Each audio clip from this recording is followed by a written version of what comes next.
Today on the podcast, we are talking all about Google My Business. Hey, welcome to the Small Business Made Simple podcast, brought to you by socialmediaandmarketing.com.au. Being in business is never easy, but it can be simple, or at least simpler. Join me, your host Jen Donovan, every week where we focus on marketing, social media, and working towards simplifying your business. You with me? Let's do this. Dream it big, 'cause someone out there listening. Everyone's got a voice to give, and it's time I heard you whistling, 'cause there's no point at all, in dreaming small. Well, hey there, my fabulous listener. Welcome to episode 85 of the Small Business Made Simple podcast. Thank you, as always, for lending me your ears today. I know you have lots of choices out there, and I sincerely appreciate you making me one of them. If you're a first-time listener, then hey, super welcome to you. I'm really happy to have you land here with me on the Small Business Made Simple podcast. If you are a regular listener, then I am even more super pleased to have you land here and come back and listen to another episode. I am, of course, the host Jen Donovan, and it's my job via this podcast, social media, and just about everywhere else that I hang out to make your business life simpler. I'm a thought leader when it comes to marketing here in Australia, and I'm also a marketing strategist for small businesses. Why? Well, because I know that business can be lonely, can be hard. Sometimes it's really complicated, and look, it's rarely easy. But you know what? It should be simple, or at least simpler. So that is my commitment to you on the so-named Small Business Made Simple podcast.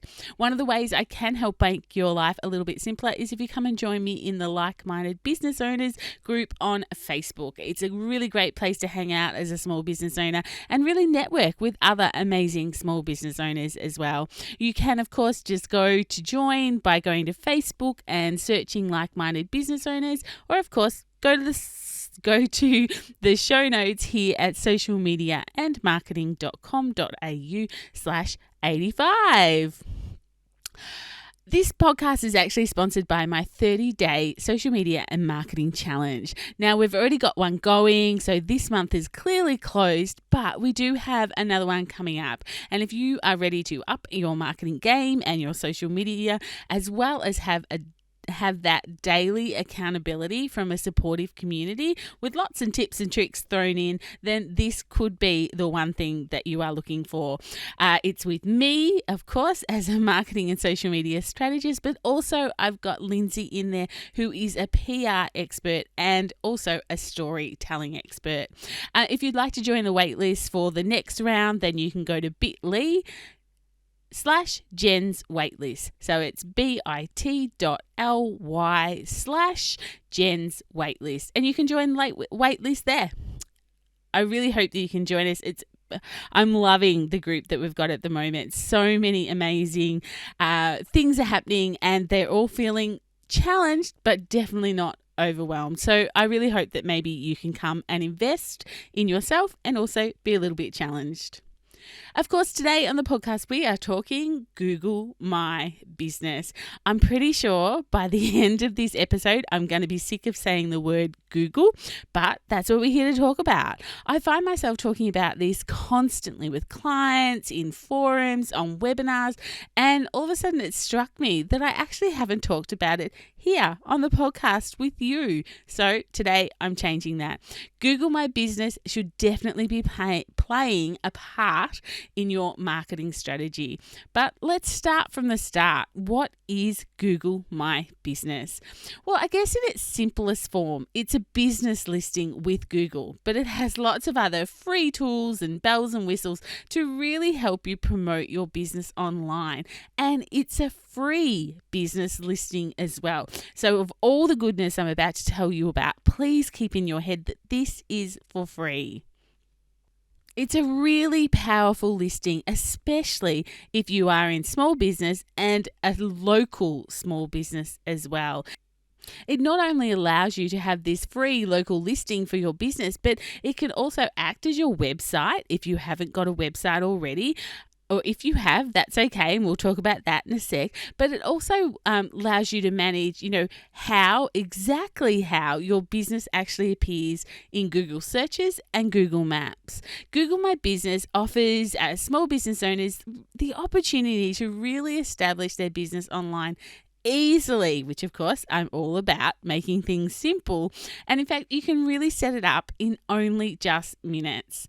And if you're already online, that's okay as well. You can actually still have a Google My Business account. It's still really important, but it will complement your website that you already have by adding, more visibility. And of course, you can actually add your website to your business profile on Google My Business, which will, of course, help with traffic and, of course, being found. If you haven't already set it up and claimed your Google My Business profile, then I want you to finish listening to this podcast and then hot-foot it over to Google and sign up, especially if you are a local small business. To sign up, obviously, you just Google My Business and follow the prompts and sign up, and make sure you fill out all the information. Now, if you want your business to come up on Google Maps, then you will have to get that verified, to which Google will send you out a card in the mail. And when you get that card, it has a code on it. So you would go back to Google My Business, type in the code, and then of course you've got yourself verified on Google's Maps as well. So that bit will take a little bit longer, but generally this is a really quick process. And here's why. For me, I think that Google My Business is so important for you. As a business owner, we wear so many hats. I know I don't need to tell you this. We are business owners, we're employers, we're marketing and social media experts, we're accountants, we're gatekeepers, and the list just keeps going on and on. And not to mention, we are slightly time poor and sometimes live in a state of overwhelm, and we really just don't need another thing. And I also see that some business owners have really been sold this furphy about websites, like build it and they will come. I know myself, when I built my very first website, or really had it built for me all the way back, I guess my first website was probably 12 years ago. I really just didn't even think of the concept of once it was built, I had to get traffic to it. I'd invested all this money, all this time into my website, and then, of course, it was just going to sit there unless I put effort and energy into it, unless I went and found the traffic. I had this real illusion that magically I'd come up, and there's gazillions of websites out there. The magic isn't happening. And most find really quite quickly that this is exactly the case. They need to have these SEO strategies. And, the word SEO, or search engine optimization, makes probably 50% of the population shudder, and 40% think, oh my goodness, whatever are you talking about? And the other 10% it probably really excites. But this is what we need to think about. How do we get traffic to our website? And I'm not going to sit here and chat in your ears and pretend that I'm any SEO expert whatsoever.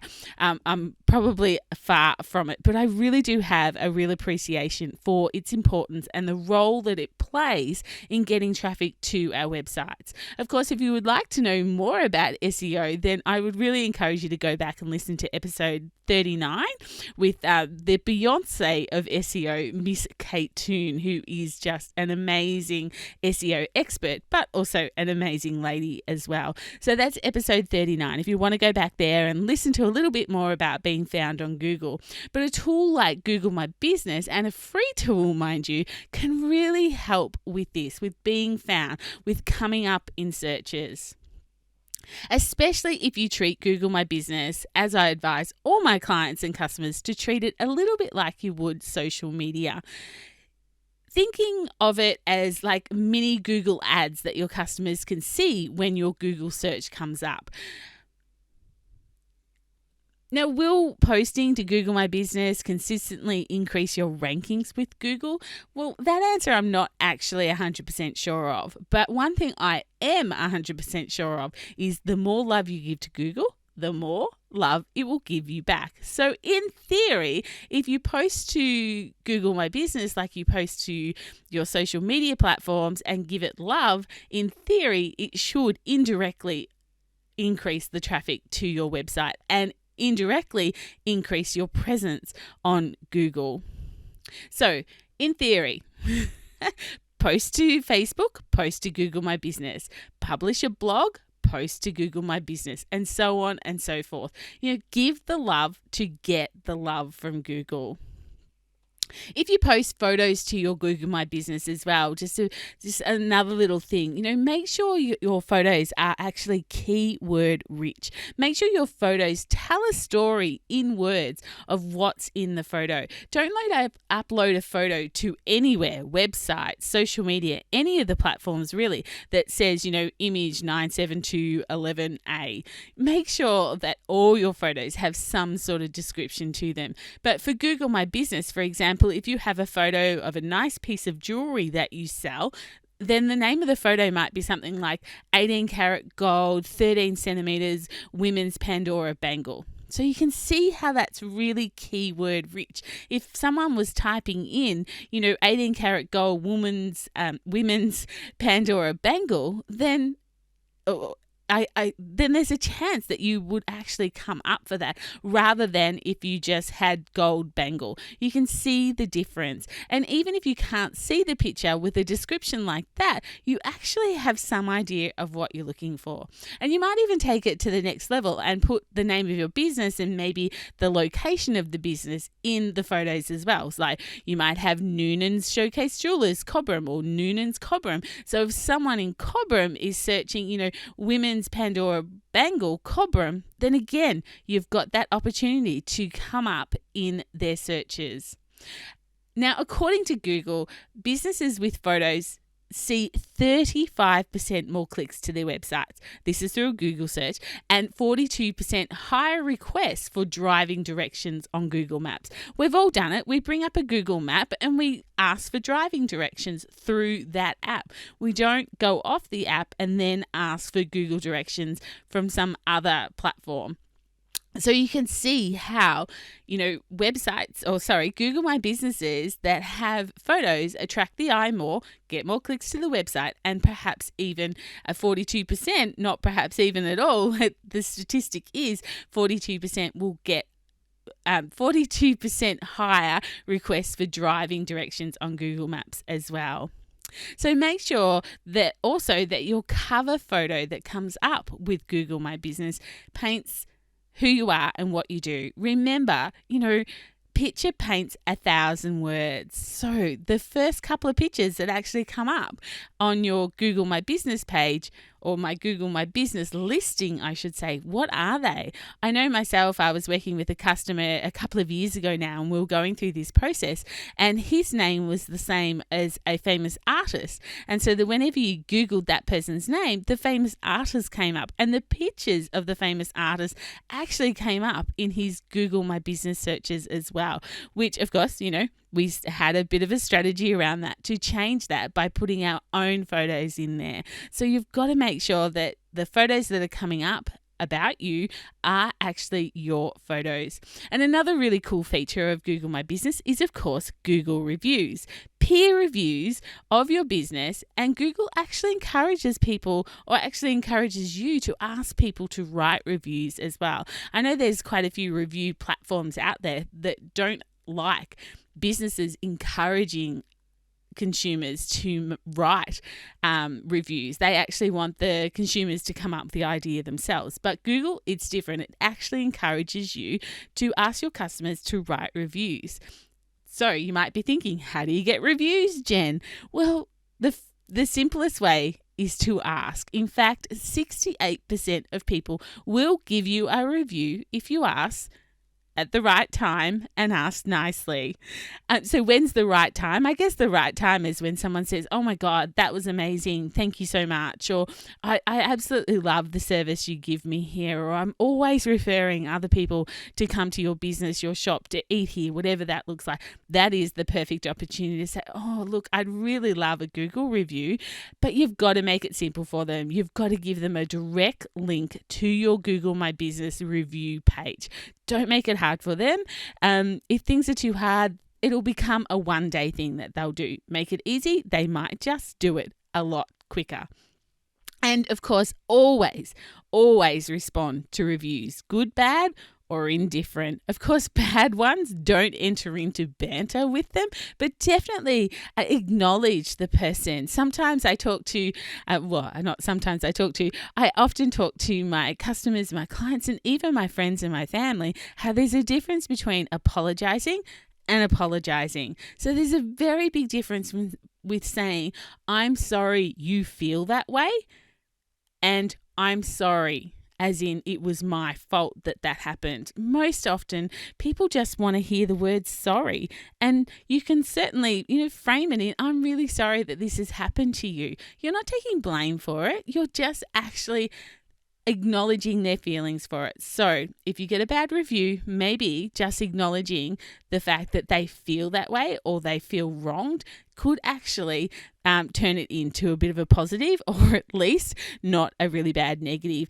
And you know what? Most of us humans, or most of us consumers that read bad reviews mixed in with like 100 other good reviews, will actually think to themselves, someone was clearly having a bad day. It's not necessarily going to be a bad reflection on your business, unless, of course, you get heaps of them, but you wouldn't get heaps of them. So, in summary, let's have a look of why I think you need a Google My Business account. Firstly, to be discoverable. I didn't say that very well, did I? Firstly, to be discoverable, especially locally. The second thing is to keep your customers informed, like having your business on maps and phone numbers and email addresses and things like that. The third was to boost consumer confidence with reviews, because reviews build credibility and trust. And the fourth one, to stand out from a crowded marketplace.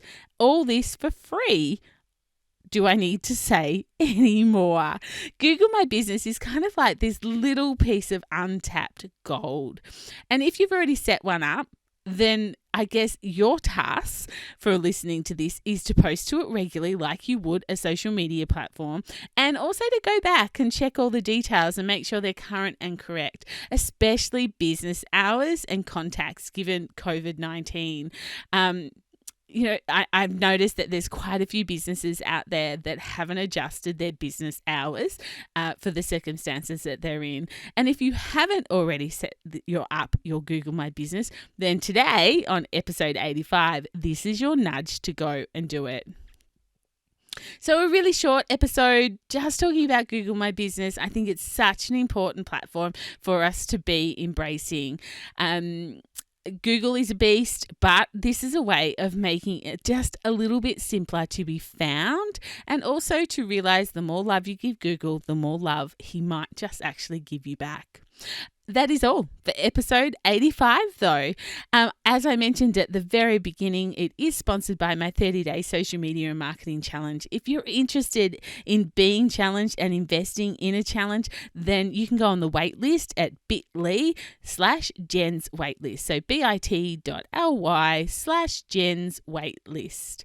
And if you've got any queries or questions about Google My Business or want to have a bit more of a conversation, then head into the Like-Minded Business Owners group and ask your questions there. Or of course, you can send me a direct message or a DM to sound trendy on Instagram. I will of course be back next Thursday with another great episode to simplify your business life in 2020. If you're enjoying this podcast and you seem to have listened this far, so hopefully you are, please don't forget to hit that subscribe button and maybe share this episode with another superstar business owner who's doing the daily grind and would really appreciate someone making their business life a little bit simpler, or maybe they need to set up their Google My Business as well. If you've got a free couple of seconds, I would love a rating and review of this show. I love making this free weekly content for you, but it does warm my heart when you take the time to leave a rating and a review. I will, of course, be back next Thursday for episode 86. But in the meantime, let's hang out and get social on social. You'll find me on Instagram at Small Business Made Simple, and on Facebook, of course, in my group, and my favorite platform, LinkedIn. But whatever you do, my small business peeps, remember, as my opening song says, there is no point in dreaming small.